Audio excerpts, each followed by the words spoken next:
Okay, now in the last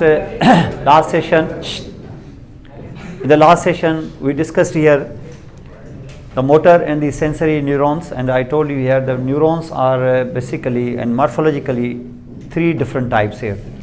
Multipolar neurons. Example is most of the neurons within the central nervous system are multipolar. And as far as the multipolar are concerned, then we have another group that is called the pseudo-unipolar. Pseudo-unipolar, these are the first order neurons which catch the impulses, sensory impulses from the sensory receptors first. सबसे पहले वो जो लेते हैं, उनकी cell body हमेशा बाहर होती है, सेंट्रल नर्वस सिस्टम से बाहर, in form of a ganglion. और वो गैंग्लियन होते हैं कहाँ पर? मोटर रूट पे कि सेंसरी रूट पे, तो उसको कहते हैं sensory root ganglion. Sensory root आपको पता है पोस्टीरियर होता है, तो उसका नाम पोस्टीरियर रूट गैंग्लियन भी है.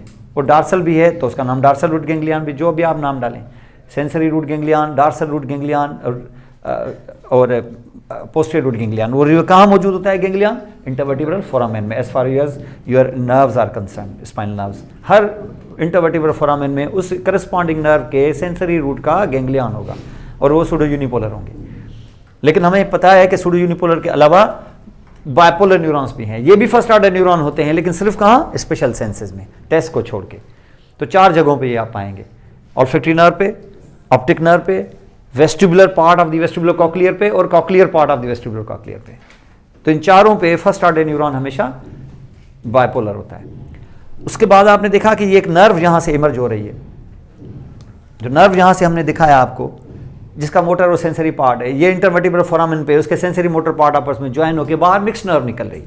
और आपको पता है कि ये जो मिक्स नर्व बाहर निकली है अभी, ये मिक्स नर्व बाहर निकलने के साथ आपके बॉडी को सप्लाई करेगी. अब ज़ाहिर है नर्व्स हैं, ये नर्व्स हैं टोटल कितनी मिला के? आपने देखा था कि यहाँ we have 8 cervical nerves, we have 12 thoracic nerves, 5 lumbar nerves, 5 sacral nerves and 1 coccygeal. ये coccygeal, ये टेल की नर्व जो है. तो we have got 31 pairs of the spinal nerves. अब इनमें अगर आप देखेंगे ना ओवरऑल कि ये इनकी क्या टेरिटरी है, इनकी टेरिटरी क्या है, ये कहाँ कहाँ इनकी सप्लाई है. तो अगर आप देखेंगे कि अगर we have got 8 cervical nerves, upper 4 cervical nerves will supply sensory and motor activity, or they will carry, or you say subserve this sensory motor activity of neck. neck ही नहीं, head भी. अब सर हेड पे तो cranial nerve जाती हैं. Head पे जो cranial nerve जाती हैं, ये मैंने आपको लास्ट टाइम शायद बताया भी था कि ये जो हेड का पूरा हिस्सा है, उसमें जो फेस का एरिया है उस पर क्रेनियल नर्व्स होती हैं. मतलब हेड का कितना हिस्सा? अगर आप हेड को यहां से 2 हिस्सों में डिवाइड करें थ्रू कोरोनल सेक्शन, जिसमें आरिकल आगे आ जाएंगे, आरिकल का भी एक हिस्सा आएगा शायद, यहां से ऐसे करेंगे ना ये, तो जो ये आगे हिस्सा आ जाएगा ये क्रेनियल नर्व का हिस्सा है. जो पीछे रह जाएगा ये वंस अगेन स्पाइनल नर्व का हिस्सा है. ये स्पाइनल नर्व के रेंज में आएगा. जो मैं हाथ घुमा रहा हूं ना यहां पर, इसकी सेंसेशन स्पाइनल नर्व लेके जा रहे हैं. तो that means spinal nerves. Which spinal nerves? We have got 8 cervical. तो कौन सी सर्वाइकल? कितनी सर्वाइकल? ऊपर की 4 cervical. Upper 4 cervical nerves, they supply neck and half of the head. कौन सा हाफ? पीछे वाला half, posterior half of the head. ये अपर 4 सर्वाइकल की बात कर रहा हूं. तो कितने सर्वाइकल रह गए? 4. तो लोअर 4 सर्वाइकल, उसमें एक थोरेसिक भी शामिल कर लो तो अपर लिम्स. तो ये जो अपर लिम्ब है आपकी, इनकी मोटर एक्टिविटी और सेंसरी एक्टिविटी, इसकी जिम्मेदारी किसको दी गई है? 4 सर्वाइकल नर्व्स को और एक थोरेसिक. कौन सी थोरेसिक? फर्स्ट थोरेसिक जाहिर है. कौन सी 4 सर्वाइकल? 5वीं सर्वाइकल, 6ठी, 7वीं और 8वीं. तो हम इसको कहते हैं, ये जो नर्व्स आप यहां पे देख रहे हैं, तो इनके बाकायदा नाम, नंबरों के हिसाब से इनके नाम है.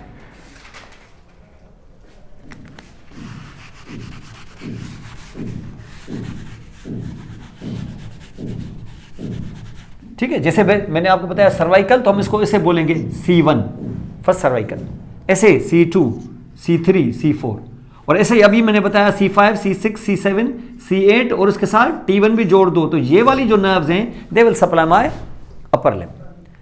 उसके बाद जैसे आप नीचे आएंगे तो यू हैव गॉट 12 थोरेसिक. उस 12 थोरेसिक में फिर T1 भी और उसके साथ साथ T6 तक ये थोरेक्स का हिस्सा सप्लाई करेंगे. मसल भी और स्किन भी, यानी सेंसेशन भी और मोटर एक्टिविटी भी. थोड़ा और नीचे आएंगे यहां से तो T7 और इसके बाद T12 तक, और उसमें L1 भी शामिल कर देना अगर, तो आपको ये एब्डोमेन का हिस्सा, ये वाला हिस्सा सप्लाई होगा, मसल भी और उसकी सेंसेशंस भी।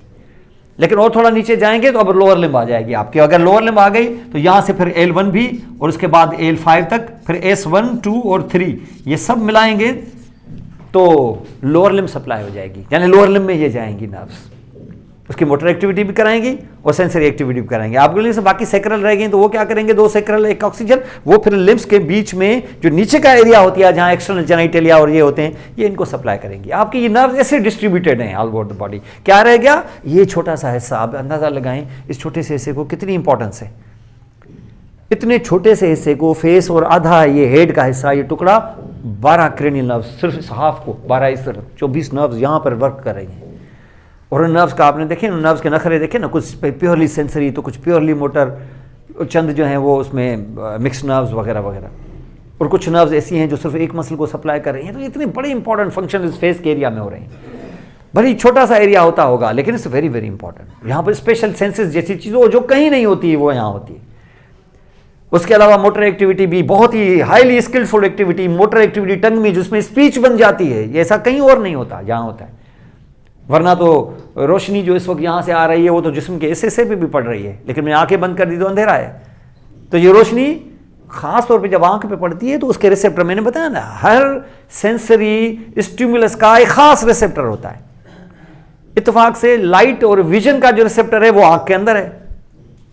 अगर खुदा हमें ये रॉड्स एंड कोन्स जो आंख के रेटाइना में डाले हैं, ये अगर मेरे फेस पे डाल देता तो मैं आंखें बंद करता, तब भी मुझे रोशनी आती नजर आता मुझे फिर भी। लेकिन नेचर ने क्या किया है, ये अंदर डाला है। इसका मकसद है कि जब तक ये लाइट का स्टिमुलस आई के अंदर जाके रेटाइना के रॉड्स एंड कोन्स पे स्ट्राइक नहीं करेगा, तब तक जब भी आप कोई स्टिमुलस लेके आते हो तो जाहिर है वो जनरेटर में वो स्टिमुलस डालेंगे तो इंपल्स क्रिएट होगा ना, जाहिर है। और वो जनरेटर, अगर वो पेट्रोल का जनरेटर है तो पेट्रोल लेके आओगे, अगर गैस का है तो गैस, वो जहां होगा उधर ही स्टिमुलस डालेंगे। इसका मकसद ये है कि जो रॉड्स एंड कोन्स हैं इसका काम ही सिर्फ एक ही है कि उस पर जब लाइट के रेज जब पड़ेंगे उस पर तो वो स्टिमुलेट होगा, इंपल्स को, स्टिमुलस को इंपल्स में कन्वर्ट करेगा। तो इंपल्स में वो कन्वर्ट करता है। तो जब इंपल्स में कन्वर्ट करेगा तो वहां तक के इंपल्स को, स्टिमुलस को पहुंचाना होगा। तो लाइट को किधर पहुंचाना होगा, आंख के अंदर के ठीक उस रॉड्स एंड कोन्स पे पहुंचाना होगा। ये मैं स्पेशल सेंसेस में आपको कराऊंगा क्योंकि स्पेशल सेंसेस भी इसी सेमेस्टर में है आफ्टर नर्वस सिस्टम, और इसी की पे मैं एक मैनुअल भी बना रहा हूं। हाफ तकरीबन यूं समझ लो कि आपका पूरा सेमेस्टर का हाफ नर्वस सिस्टम और स्पेशल सेंसेस है। तो मैनुअल का पार्ट 1 बना रहा हूं मैं, उसमें ये दोनों चीजें होंगी, बाकी जो पार्ट 2 होगा उसमें बाकी सारे सिस्टम्स होंगे। अब यहां पर हम देखा कि ये जो पूरा जो आप यहां पे देख रहे हो, इसके अंदर ये रिसेप्टर्स मौजूद हैं और ये आपने देखा कि ये नर्व ऐसे डिस्ट्रीब्यूटेड हैं। अब ये कोई भी नर्व है, ये सारी ऐसे ही हैं, सभी इसी तरीके से निकलती हैं। अब ये बाहर निकल के क्या करेंगी, नेक को सप्लाई, अपर लिम्ब को, थोरेक्स को, एब्डोमेन को, लोअर लिम्ब्स को, इन्हीं को करेंगे ना सप्लाई। अगर मैं बॉडी को बनाऊं अभी ट्रांसफर सेक्शन काट के, तो बॉडी पूरा कैसे होती है, फ्रंट होता है उसका, लेटरल साइड होती है और बैक साइड होती है, ठीक है। अगर इसको मैं यहां पे दिखाऊं आपको लाइक दिस, अब अगर बॉडी को हम यहां से ऐसे ट्रेस करते हैं, अगर बॉडी को मैं ऐसे बनाऊं, ये आपकी बॉडी है,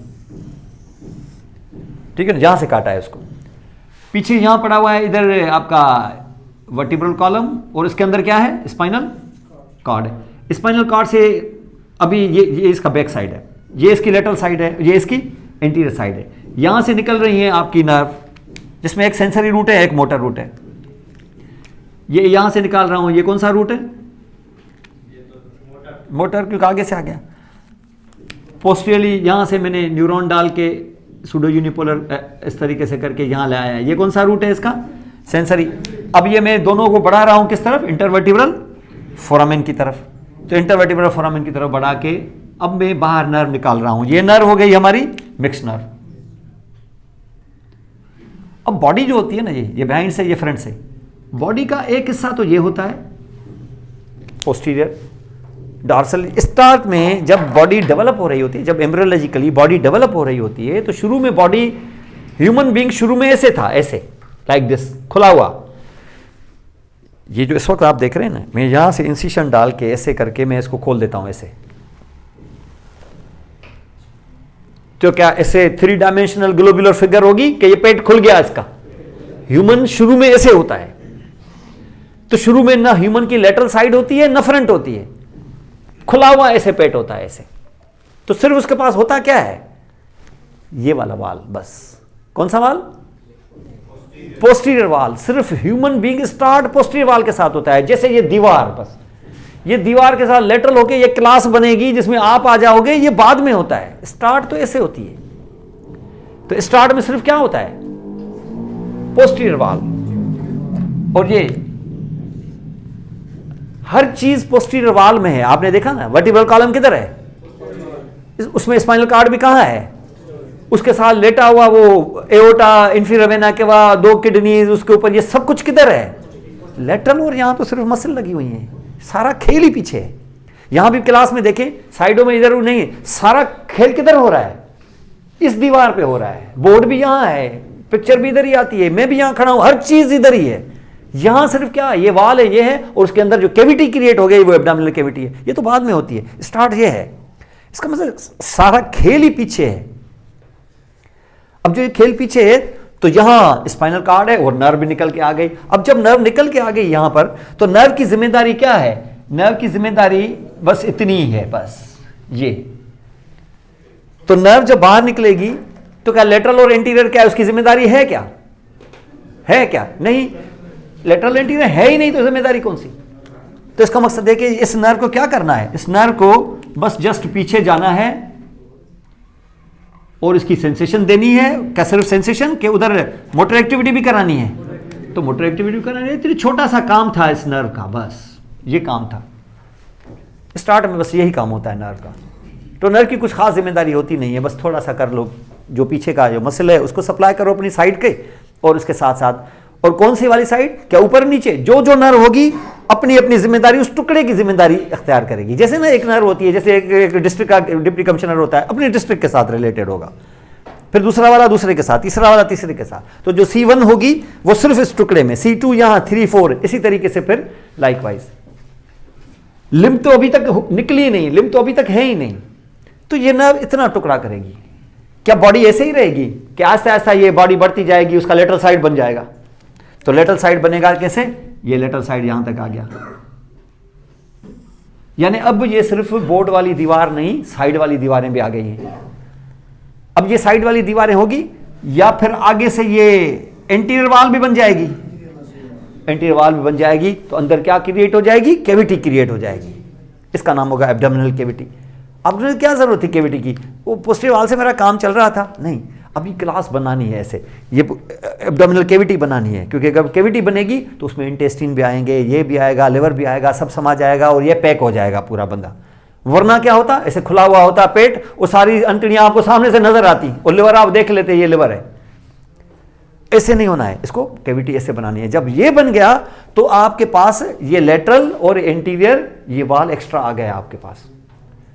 अगर ये लेटरल वाल आ गया तो पहले सिर्फ क्या था? Posterior side. तो जो पोस्टीरियर हुई उसको हम कहते हैं क्या? डार्सल भी कहते हैं। अब क्या बन गया? और इन दोनों को मिला के कहते हैं वेंट्रल। ये समझ गए? इन दोनों क्या कहते हैं? वेंट्रल। अब जो वेंट्रल है तो इसमें क्या आ गया? क्या स्किन नहीं आई होगी क्या इसमें? क्या सिर्फ स्किन होगी कि इसके नीचे मसल भी होंगे?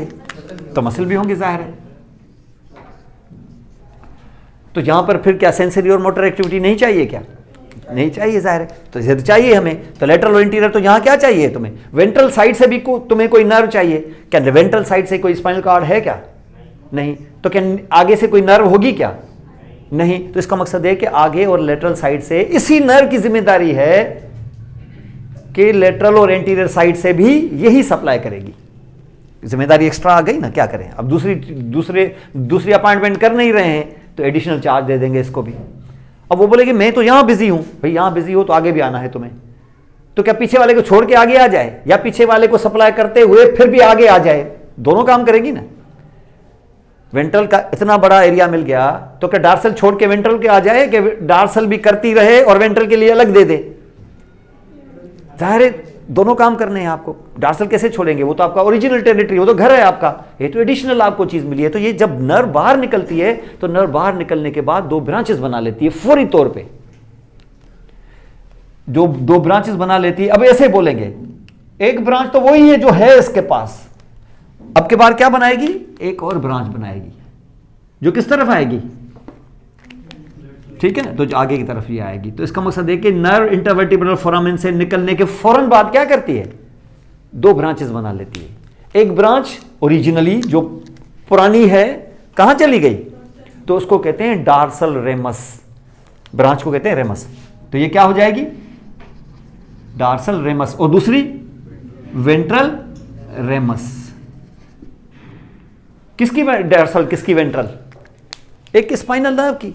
हर स्पाइनल नर्व ऐसे ही करती है, मैं एक ही दिखा रहा हूं आपको। ये स्पाइनल नर्व इस तरीके से यहां पे आएगी। अब इन दोनों में से कौन सा रेमस लार्जर और लॉन्गर होगा, एंटीरियर रेमस, क्यों, कि उसका टेरिटरी बहुत बड़ी है। तो अगर उसकी टेरिटरी बहुत बड़ी है और एंटीरियर जो पोस्टीरियर रेमाए देखे हैं, तो इनमें कौन से फाइबर्स होंगे, पोस्टीरियर में सेंसरी, एंटीरियर में मोटर होगा, कि दोनों में सेंसरी मोटर होंगे, जाहिर है दोनों में सेंसरी मोटर होंगे। और ये वाला जो रेमस होगा कौन सा, एंटीरियर रेमस, ये बहुत बड़ा और लॉन्गर होगा। ये देखिए कैसे, वो क्या सीधा इंटीरियर पहुंचेगा कि पहले लेटरल से गुजरेगा, और लेटरल से गुजरते गुजरते कहां आएगा, एंटीरियर पे आएगा। ये इसके सेंसरी फाइबर्स हैं उसके, और ये इसके मोटर फाइबर्स हैं।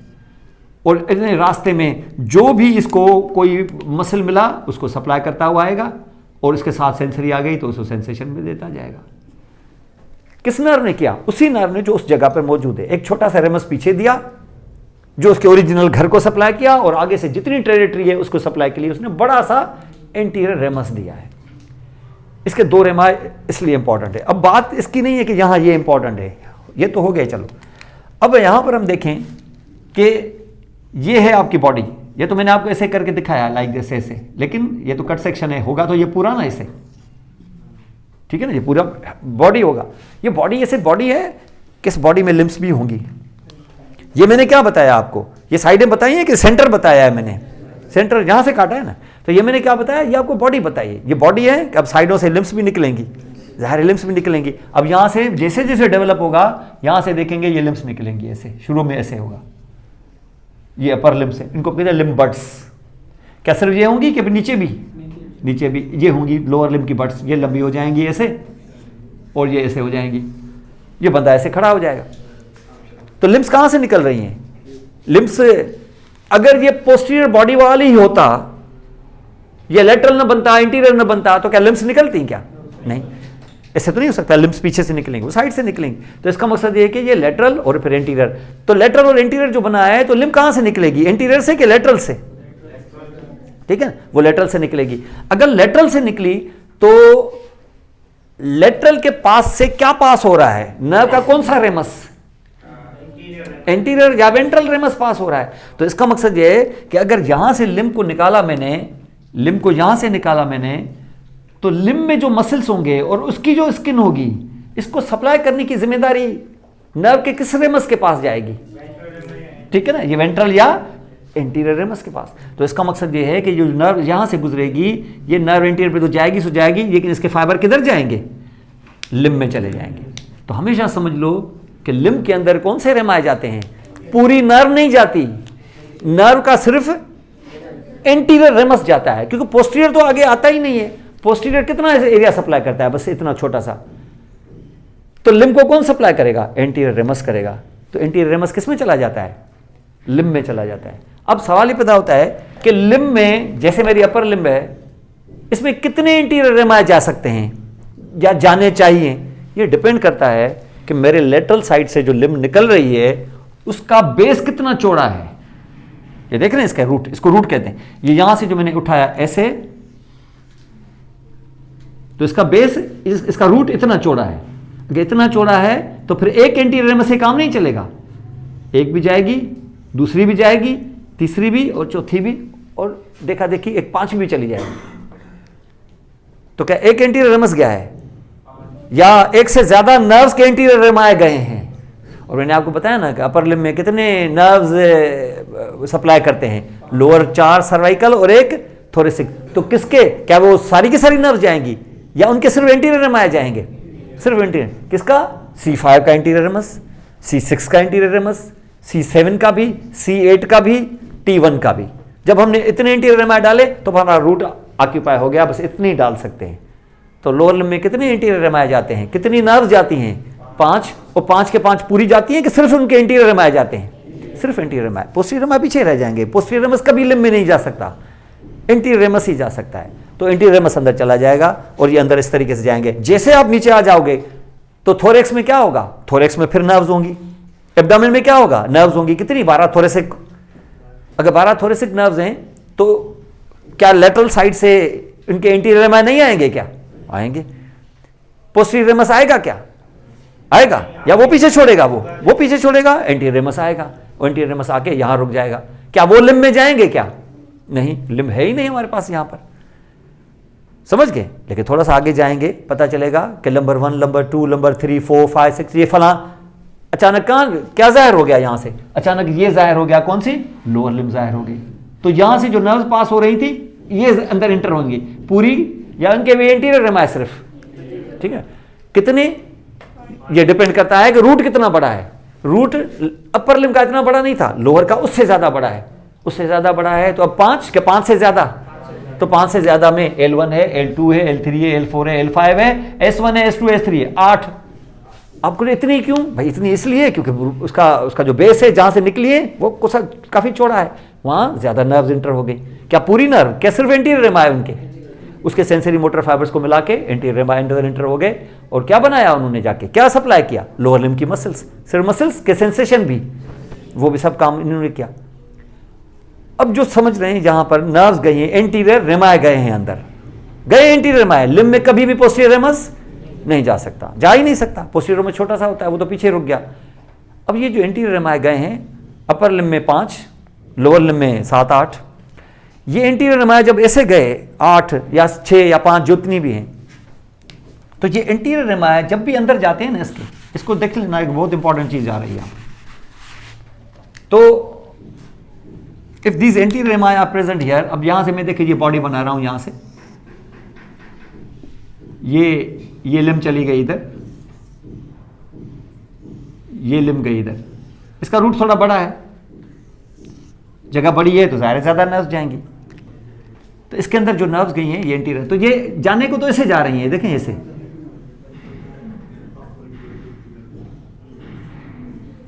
उसमें 5 इसमें 6।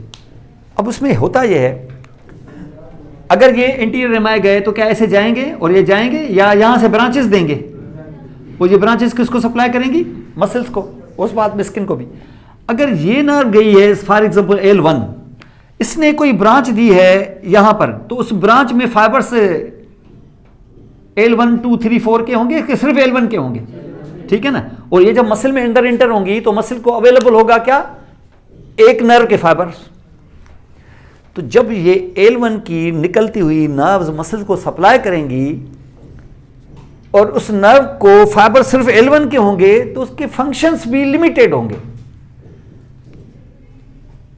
अगर आपको टेबल पे पड़े हुए हैं 6 या 7 डिशेस और आपको अलाउ है कि सिर्फ एक ही उठा सकते हो, क्योंकि आप जैसे 1 डिश होती है ना, जैसे 1 डिश होती है, अब हर बंदा एक एक डिश लेके आया है, 7 लोग हैं, एक एक डिश लेके आए हैं। अगर आप में बनती नहीं है और हर एक अपनी अपनी डिश ही खा रहा है, तो प्लेट में हर एक को अपनी अपनी एक ही डिश होगी कि नहीं? 2 तो नहीं हो सकती ना।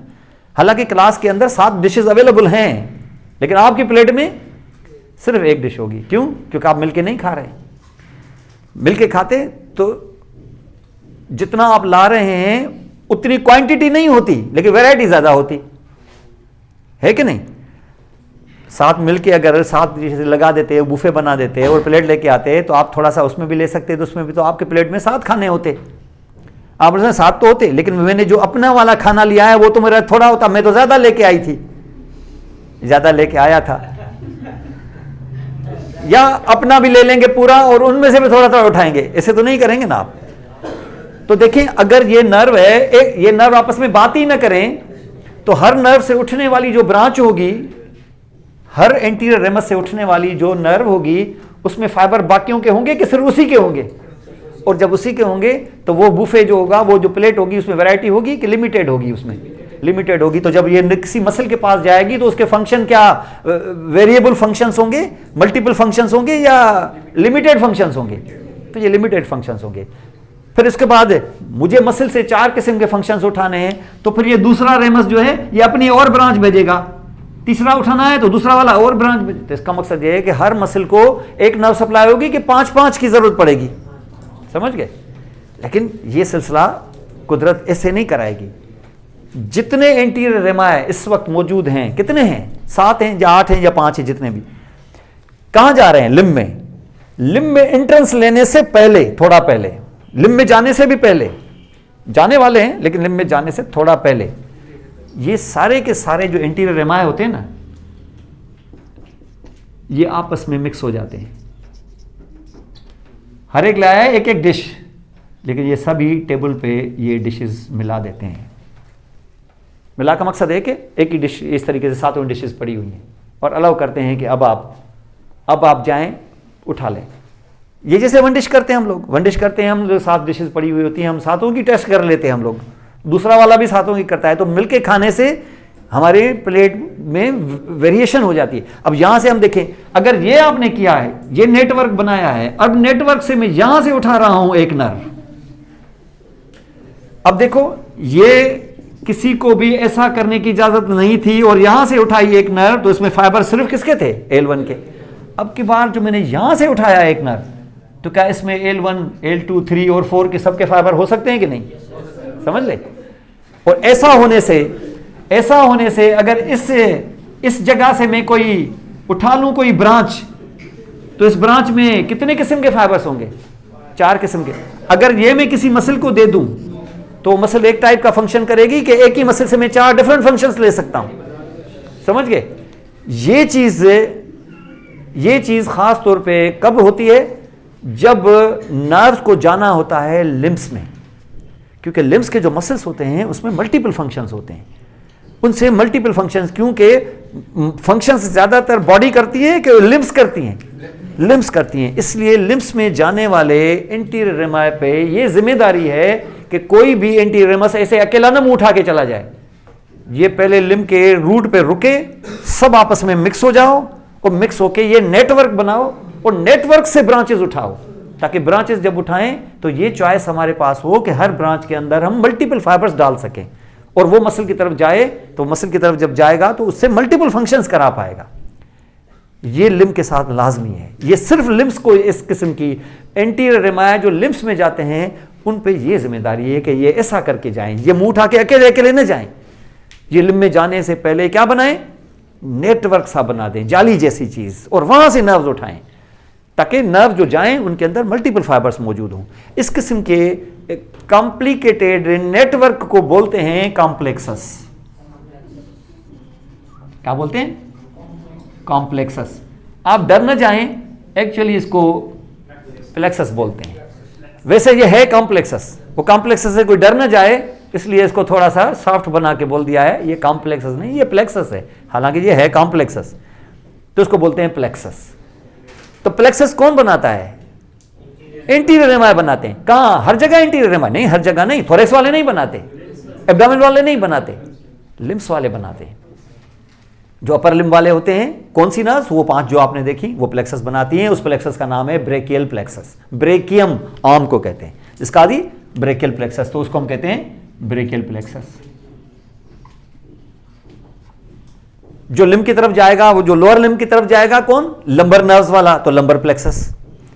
क्या लंबर के सैक्रल में भी होगा, तो उसका नाम सैक्रल प्लेक्सस। लेकिन ये क्योंकि दोनों लिम्ब की तरफ जाते हैं तो दोनों कनेक्टेड भी होते हैं, तो इसको मिला के हम कह सकते हैं लंबो sacral plexus. Lumbar and sacral, और दोनों को जोड़ने वाला भी होता है, तो ये दोनों जुड़े हुए होते हैं, तो उसका लंबो सैक्रल प्लेक्सस कहते हैं। ये लोअर लिम्ब में जाता है। लेकिन क्या वो जो बाकी 12 थोड़े से कहें, क्या वो प्लेक्सस बनाएंगे? क्या लिम्ब ही नहीं है तो क्यों बनाएंगे प्लेक्सस? क्या उसके एंटीरियर रेमाए नहीं होते हैं? होते हैं, वो कंटिन्यूसली इधर आते हैं, लेकिन प्लेक्सस नहीं बनाते, वो अकेले अकेले होते हैं। अगर ये अकेले होते हैं तो बाकी क्या रह गया? जिसके एंटीरियर रेमाए, लंबर आपने थोरेसिक देख लिए, वो तो नहीं बनाते, लेकिन जो लंबर और सैक्रल है उन्होंने बनाया। फिर हमने जो है सर्वाइकल का जो लोअर 4 वाले हैं उन्होंने बनाया। तो बाकी कौन रह गया? अपर 4 सर्वाइकल रह गया, जिन्होंने किसको सप्लाई किया? नेक को। क्या ये बनाएंगे प्लेक्सस? नहीं, लेकिन ये बनाते हैं प्लेक्सस। उसको कहते ही हैं सर्वाइकल प्लेक्सस, उसको कहते हैं सर्वाइकल प्लेक्सस। वैसे ये प्लेक्सस लिम्ब में जाने वाले इंटीरियर रेमाई ने ही क्यों बनाए प्लेक्सस? क्यों जरूरत पड़ गई? लिम्ब वालों को क्यों इसको मजबूर किया गया कि प्लेक्सस बनाओ? 1 डिश लेके आओ, मिलके खाओ। थोरेसिक वालों को नहीं बोला, क्यों? मल्टीपल फंक्शंस के लिए स्किल है वहां पर, इसलिए। एब्डोमेन में कोई स्किल है नहीं, कोई स्किल नहीं है। आपने देखा है मसल्स, आपने देखे थे, सिर्फ हैं प्रोटेक्शन के लिए हैं, फंक्शन के लिए नहीं है। तो इसका मकसद यह है कि जहां स्किल होती है वहां पर कॉम्प्लेक्सस बनने के, प्लेक्सस बोलो, अभी कॉम्प्लेक्सस है ही नहीं, ऐसे मैंने अपने तरफ से ऐसे मारा है, लेकिन ये है कॉम्प्लेक्सस नाम कोई चीज ऐसे डिक्शनरी में बताने वर्ड है भी कि नहीं है, तो वो होता होगा मेरा ख्याल है, प्लेक्सस कॉम्प्लेक्सस ऐसी से बना होगा। तो यहां पर जहां पर ये वर्क होगा, बैटरी होगी अंडर से। तो यहां पर जो होगा ये प्लेक्सस, तो हमेशा प्लेक्सस वहां होते हैं जहां स्किल्ड एक्टिविटी होती है, समझ गए? तो यहां पर वो स्किल्ड एक्टिविटी कहां होती है? जहां लिम्ब्स होती हैं। ये जो ऊपर की 4 सर्वाइकल नर्व्स थी 1 2 3 4, वहां तो कोई लिम्ब है ही नहीं। क्या है? क्या लिम्ब नहीं है, वहां कोई लिम्ब ही नहीं है। जब वहां कोई लिम्ब ही नहीं है तो वहां प्लेक्सस क्यों बन रहा है? यहां ऐसी क्या स्किल है? हेड को सप्लाई नहीं, सप्लाई तो है खैर, यहां प्लेक्सस क्यों बने? यहां हेड को जो पीछे से सप्लाई दे रही है ना, ये इत्तेफाक से सिर्फ सेंसेशन वगैरह, पीछे पीछे मसल वसल नहीं करती कुछ सप्लाई, ये सिर्फ यहां तक जाके। तो इतना कुछ स्पाइनल नर्व का इतना कुछ रोल है नहीं, सवाए सेंसेशन की, थोड़ी बहुत सेंसेशन देती है, मोटर सप्लाई भी इतनी ज्यादा नहीं। नेक में प्लेक्सस क्यों बना रही है? ये वजह, ये मैं बहुत सालों से सोचता था, मैं नेक में प्लेक्सस क्यों? रूल तो ये अल्लाह ताला का यही लग रहा है मुझे कि लिम्ब में प्लेक्सस बनना जरूरी है ताकि वैरायटी क्रिएट हो और वहां से उठने वाली नर्व्स में मल्टीपल फाइबर्स मौजूद हो, ताकि वो मसल में जाए तो एक मसल एक नर्व के ऑर्डर से मसल 4 फंक्शन करे, तो बात समझ में आती है। और वो तो लिम्ब में है, नेक में ऐसी क्या चीज है? नेक में प्लेक्सस क्यों बनाया? ये हम इतने वर्षों से सोच सोच के, मुझे काफी पिछले 1-2 साल से ये एहसास हुआ है कि नर्व जो है, यहाँ की नर्व प्लेक्सस इसलिए बना रही हैं कि नेक के ऊपर टिका है हमारा हेड। नेक की मूवमेंट से हेड रिलेटेड है। अब जहां से ऐसे मैं बैठा हूं ना, मैं अगर अपनी पीठ के पीछे की चीज में देखना चाहूं तो मैं अपने आईज की मूवमेंट, आपको पता है स्किल्ड एक्टिविटी है, मैं कितना भी ऐसे घुमा लूं, मैं अपने हेड के पीछे की चीज नहीं देख पाऊंगा। देख पाऊंगा क्या? हालांकि मुझे इस काम के लिए यहां 3 6 नर्व दी गई हैं, 3 तो दी गई है ना, चलो एक साइड से ऑक्यूलोमोटर, ट्रॉक्लियर, एब्ड्यूसेंट, जो 3 क्रेनियल, वो प्योरली मोटर नर्व्स जो आइज को मूव करती हैं, ये दी गई है ना हमें। लेकिन उन 3 नर्व्स के जाने के बावजूद तुम कितना भी कर सको, क्या ऐसे हेड के पीछे की चीज देख सकते हो क्या? नहीं। तो उसको सपोर्ट करने के लिए थोड़ी और स्किल चाहिए, और ये स्किल कौन देगा आपको? स्पाइनल नर्व्स देंगी। और इसके लिए तुम्हें क्या करना पड़ेगा? ऐसे ये जो मूव किया, तो ये क्या सिर्फ नेक मूव किया कि हेड भी हो गया मूव? और हेड मूव हो गया तो वो जो आंखें हैं वो आपकी इस तरीके से बैक हो गई, और बैक हो गई तो पीछे की तरफ देख लिया। ये भी स्किल्ड एक्टिविटी है। तो क्योंकि स्किल्ड एक्टिविटी क्यों? क्योंकि नेक के साथ जुड़ा है मेरा हेड, और हेड की जो मूवमेंट है ये स्किल्ड एक्टिविटी है। आप देखें, आप जानवर जो है ना उन्होंने पूरा ऐसे घूम जाते हैं ऐसे, लेकिन हम क्या करते हैं? ऐसे करके देखते हैं। ये क्या है? ये स्किल्ड एक्टिविटी। तो इसका मकसद है कि नेक के साथ, और उसके अलावा भी ये जो सर्वाइकल प्लेक्सस है, यहां से एक बहुत ही इंपॉर्टेंट नर्व निकलेगी, वो जो बहुत ही इंपॉर्टेंट नर्व निकलेगी, और वो वहां प्लेक्सस से जब नीचे आएगी तो वो सप्लाई करेगी तुम्हारे डायफ्राम को। डायफ्राम लास्ट टाइम तुम लोग क्या थोरेक्स वगैरह किया था ना, डायफ्राम मसल वगैरह तो किए हैं ना, तो डायफ्राम को सप्लाई करती है वो बहुत इंपॉर्टेंट नर्व, जिसके कटने की वजह से डायफ्राम खत्म हो जाता है। फ्रेनिक नर्व, ये फ्रेनिक नर्व तुम्हारे सर्वाइकल प्लेक्सस से आती है, और अगर सर्वाइकल प्लेक्सस को प्लेक्सस न बनाता और वहां से इंटीरियर रेमस को मैं नीचे ले आता, तो उसमें मल्टीपल फाइबर होते कि एक ही नर्व के फाइबर होते, और एक ही नर्व अगर कट जाए तो तुम्हारा डायफ्राम ही पैरालाइज। तो नेचर ने क्या किया? फ्रेनिक नर्व में 2-3 किस्म के फाइबर डाले हैं, C2 के भी, C3 के भी, 4 के भी, 3 के भी, 4 के भी और 5 के भी। पोस्टीरियर रेमस के एंटीरियर रेमस के? एंटीरियर रेमस के। और ऐसे फाइबर, एक नर्व में 3 किस्म के फाइबर कैसे आ जाएंगे? क्या ऐसे आ सकते हैं कि प्लेक्सस बनेगा तो आएंगे? तो नेचर ने फ्रेनिक नर्व की वजह से भी सर्वाइकल को प्लेक्सस बनाया है। और क्योंकि नेक को मूव करने से हमारा हेड भी मूव होता है और हेड हमारा खासा स्किल्ड होता है, इस वजह से भी नेक के एंटीरियर रेमाय को प्लेक्सस बनाया है। तो that has been form, plexus is there, उसको हम प्लेक्सस कहते हैं। सर्वाइकल प्लेक्सस, ब्रेकियल प्लेक्सस, फिर कोई प्लेक्सस नहीं, फिर नीचे से लंबर प्लेक्सस और आखिर में सैक्रल प्लेक्सस। तो इनको प्लेक्सस कहते हैं। तो these are called the plexus. And आपके लिम्स में जाएंगे ये प्लेक्सस, और वहां से फिर नर्व्स इमर्ज होंगी जो आपके मसल्स को सप्लाई करेंगे और आप अपनी मूवमेंट्स करेंगे यहाँ। अंडरस्टैंड? तो इनको हम प्लेक्सस कहते हैं। ये आपकी टिपिकल स्पाइनल नर्व्स है जिनके एंटीरियर और पोस्टीरियर रेमा इस तरीके से हुए हैं, और स्पाइनल नर्व जो है टिपिकली स्पाइनल कार्ड के साथ इस तरीके से यहाँ पर रिलेटेड होती हैं। और आपको सेंसेशंस के लिए मैंने बताया कि कोई भी सेंसेशन फील करने के लिए आपको 4 प्रोसेसेस करने हैं, 5। एक application of what? Stimulus. Then second will be transduction of stimulus to impulse, वो करेगा रिसेप्टर। फिर करना है transmission from receptor to at least spinal cord. फिर होगी projection from spinal cord to thalamus, और इसके बाद फिर थैलेमस से ऑनवर्ड प्रोजेक्शन अभी भी होगी, एक और जो जाएगी कहां? सेरिब्रम तक। और जब सेरिब्रम तक आएगी तो फिर आपको होगा वो एहसास, फीलिंग, जिसको कहते हैं परसेप्शन। क्या बोलते हैं? ये परसेप्शन है। माने आपने प्रिक हुआ, आपको परसेप्शन हुई, प्रिक की, पेन की, प्रिक, टच की नहीं, पेन की। क्यों? आपके पेन के रिसेप्टर्स स्टिमुलेट किए गए हैं, और पेन वाली एरिया ही आपकी इरिटेट करेगी तो आपको पेन फील होगा। वरना ये नहीं कि मैंने यहां पर पिन प्रिक किया और आपको टच फील हुआ, टच फील नहीं होगा, आप चीखेंगे वहां पर क्योंकि आपको पेन फील होगा, पेन की फीलिंग होगी आपको। तो this will be actually like here. लेकिन उसी जगह पर अगर मैं सिर्फ टच किया होता तो आपको सिर्फ टच की फीलिंग होती, क्योंकि जो रिसेप्टर्स स्टिमुलेट हुए हैं वो पेन वाले नहीं हुए हैं, वो टच वाले हुए हैं। और टच वालों ने टच वाली एरिया को स्टिमुलेट किया है तो आपको टच की फीलिंग होगी। अगर ये मैं मूवमेंट करूंगा तो मूवमेंट की फीलिंग होगी, एरिया सेम होगी, एरिया वही हैंड वाली होगी, लेकिन उस एरिया में जगहें अलग अलग होती हैं। यहाँ पर कि टच वाली एरिया अलग है, मूवमेंट वाली एरिया अलग है। वरना ये नहीं होगा कि मैं इस तरीके से करूं और मुझे पेन हो, ऐसा नहीं है। मुझे सिर्फ मूवमेंट की फीलिंग होगी कि मैंने इस वक्त मुट्ठी को बंद किया हुआ है, अब मैंने मुट्ठी को खोला है, अब मैंने मुट्ठी बंद की है, अब मैं सिर्फ एक फिंगर सीधी की है, फिर 2 की है, फिर 3, 4, 5, इस तरीके से। आप ये आपने समझना कि मुझे कोई जादू वादू आता है कोई, और मैं बगैर देखे बता सकता हूँ, ये आप भी बता सकते हैं। ये अल्लाह ताला ने ये सारी चीज़ें इंसान को दी हुई हैं। अरे लेकिन सोचना पड़ेगा कि ये हो कैसे रहा है, ये हो इस तरीके से रहा है, और कब क्यों नहीं होगा ऐसा। जब नहीं होगा तो इसका मकसद है कहीं ना कहीं कोई गड़बड़ है। ये चीज़ें आपको आगे समझने को मिलेंगी, तो इसको आगे इंशाल्लाह ताला डिस्कस करेंगे। जी हाँ हाँ हाँ, क्या चलो अच्छा हुआ तुमने बताया, चलो ठीक है मैं बताता हूँ ये भी चीज़।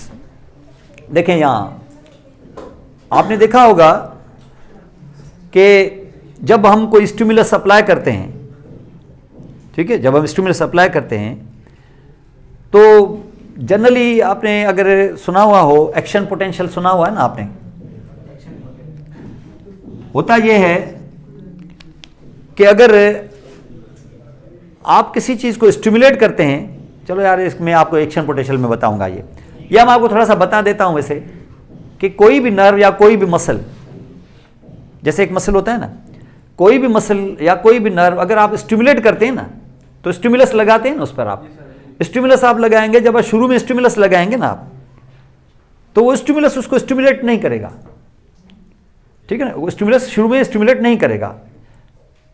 वो एक साथ जब हम स्टिमुलस को इंक्रीज करेंगे, एक लेवल तक जब आएगा स्टिमुलस, तो उसके बाद उसमें जो करंट क्रिएट होगा वो फुल करंट क्रिएट होगा। ये नहीं कि मैं थोड़ा स्टिमुलस डालूं तो थोड़ा क्रिएट हो, ज्यादा डालूं तो ज्यादा हो। जब हम अंदर किसी मसल के ऊपर या किसी नर्व के ऊपर अगर हम करंट देंगे ना, तो जब हम थोड़ा करंट देंगे स्टिमुलस क्रिएट ही नहीं होगा। जब थोड़ा और देंगे, जब वो तकरीबन 15 तक दे चुके होंगे, तो वो एकदम से वो जंप करके फुल एक्शन पोटेंशियल जनरेट हो जाएगा। ये चीज़ आप नहीं समझेंगे फिलहाल, ये मैं आपको अगली क्लास में समझाऊंगा जब मैं आपको एक्शन पोटेंशियल बताऊंगा। एक्शन पोटेंशियल में एक चीज़ होती है जिसको हम कहते हैं ऑल और नथिंग लॉ। जब आप किसी चीज़ को स्टिमुलेट करने के लिए जाएंगे तो उसमें जो एक्शन पोटेंशियल जनरेट होगा वो या तो होगा ही नहीं, या अगर हुआ तो फुल होगा। इसको कहते हैं all or none, all or nothing law. Either it will happen fully or it will never happen. ये नहीं कि थोड़ा स्टिमुलस दिया तो थोड़ा एक्शन पोटेंशियल, ज्यादा दिया तो ज्यादा पोटेंशियल। समझ गए? लेकिन ये जो रिसेप्टर्स होते हैं, सेंसरी रिसेप्टर्स, उसको अगर कम स्टिमुलस दोगे तो वो कम पोटेंशियल क्रिएट करेगा, ज्यादा दोगे तो ज्यादा पोटेंशियल क्रिएट करेगा। ये पोटेंशियल होता है, इसको एक्शन पोटेंशियल नहीं कहते, इसको कहते हैं जनरेटर पोटेंशियल। क्या कहते हैं? तो ये जो जनरेटर पोटेंशियल होता है इसमें ऑल और नथिंग नहीं होता, ये ग्रेडेड पोटेंशियल होता है।